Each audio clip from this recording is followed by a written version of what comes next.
құлақ сақ қоян, қаша берсең орманға, қорқағым деп ат қоям.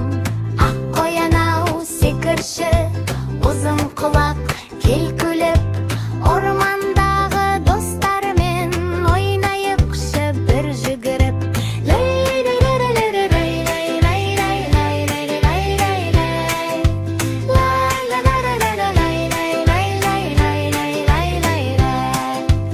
Ұзын құлақ сыр қоян естіп қалып сыбдырды, ойлы қырлы жерлерден ытқып секірді.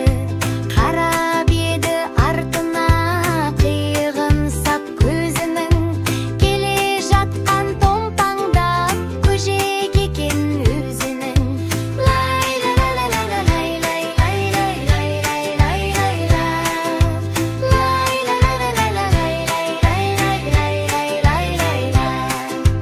Сыр қояным отырай, құлағын ол қозғай, қара былай деп бізге қарап қозғалай.